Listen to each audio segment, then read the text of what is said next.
Muitos luthiers começam o violão pelo tampo. Não existe regra, sabe? Eu tenho violão que eu começo pelo braço, tem violão que começa pelo tampo, outros começam pela lateral.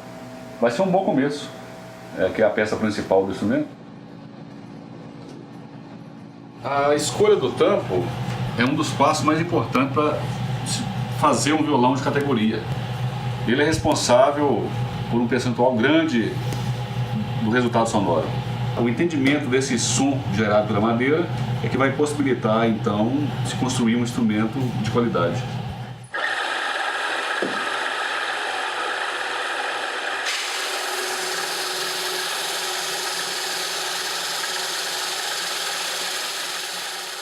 O luthier tem que ter embasamento técnico, teórico dos grandes instrumentos, né, feito mundo afora. E baseado nesse entendimento, ele vai criar o conceito dele de construção, vai analisar a estrutura do instrumento dele e chegar num consenso de som que seja ideal para ele e para os músicos.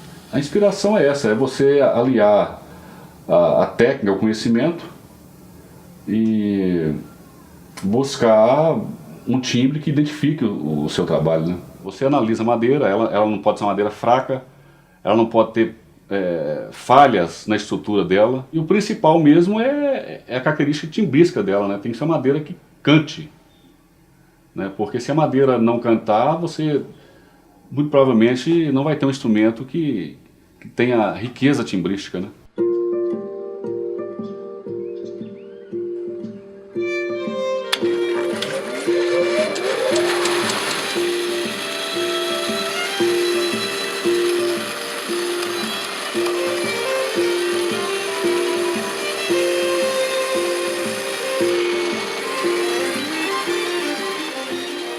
A questão do visual, da estética, ela tem que ser trabalhada, tem que ser pensada, mas não é tão importante quanto a sonoridade. O sonho de todo músico é ter um instrumento que seja bastante sonoro, mas que tenha riqueza timbrística. Falar de som de instrumento é muito complicado, porque cada pessoa tem uma concepção nessa relação de sonoridade, né? Muita gente fala em fazer réplica de instrumento. Eu acho que isso é uma doce ilusão. Você não copia, você não replica o instrumento. Você pode até replicar a estética do instrumento, mas sonoridade não se replica. Quando o luthier tem habilidade, é sensível, ele consegue instrumentos parecidos. Agora, dizer que ele vai conseguir instrumentos idênticos na sonoridade, não existe isso. As madeiras são distintas, cada material reage de um jeito, cada instrumento é único.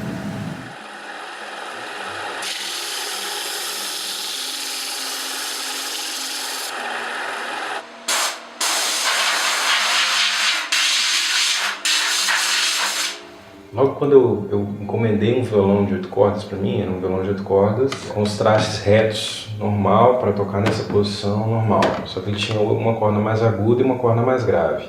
Quando ficou pronto, eu vi que ele estava muito duro e tal, mas eu estava muito empolgado com aquela coisa. Não, finalmente tem um violão de 8, eu tocava de 7 até o momento, e aí aquela corda mais aguda e tal. Uns 3 semanas depois de eu ter pegado o violão, eu fiz um concerto lá em São Paulo e eu voltei desse show com uma tendinite filha da puta, assim, na mão esquerda. Voltei tudo destruído aqui, que o violão estava extremamente tenso aqui. Voltei com isso aqui tudo detonado. Eu tentei arrumar uma solução, e a solução que eu falei, vou testar esse negócio de postura vertical. Então eu sentei no chão, coloquei o violão aqui no colo e comecei a tocar. Eu apostei naquilo ali porque eu me sinto mais relaxado e eu me sinto mais livre. E eu acho que é uma postura ergonomicamente mais interessante para improvisar, para sentir.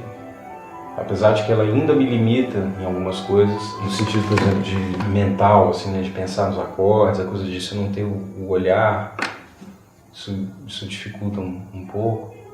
Não é que dificulta, né? Você tem você está acostumado a pensar de uma certa forma e de repente você tem que começar a pensar de outra. E eu toco 8 cordas e não 6 cordas, que eu poderia estar tocando 6 cordas com essa posição também, porque 6 cordas eu sentia limitado, porque eu sempre tive essa mentalidade de compositor. Eu achava as músicas de violão muito repetitivas. Hoje eu acho as minhas músicas muito repetitivas também, mas sei lá, quando eu estava estudando repertório, eu ouvia coisas, né, Debussy, Stravinsky, e o repertório de violão ele é um repertório mais ingênuo, assim, né?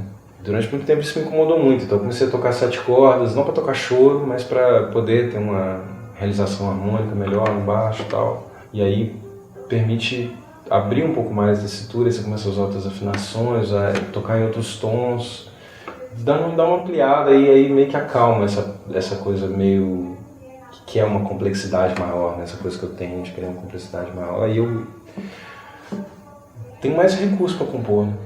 Na segunda rodada, a primeira que você fez ficou ótima. A primeira ficou boa? Ficou boa.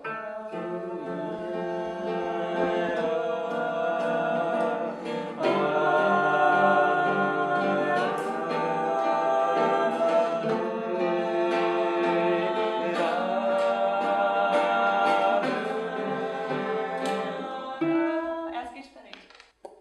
Pra pegar essa entrada aqui.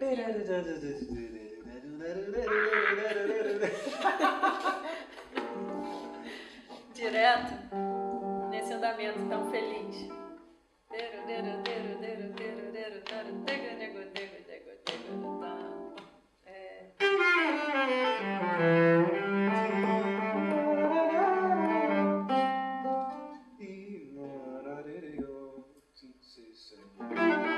Perdão.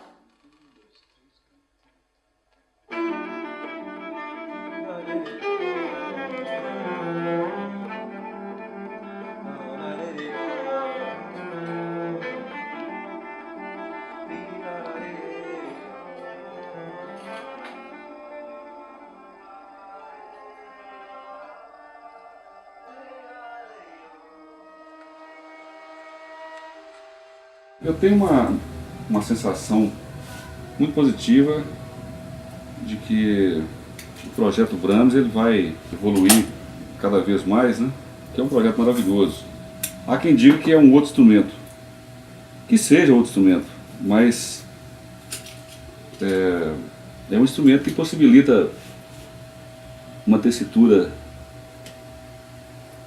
enorme e isso possibilita um discurso musical muito interessante, né?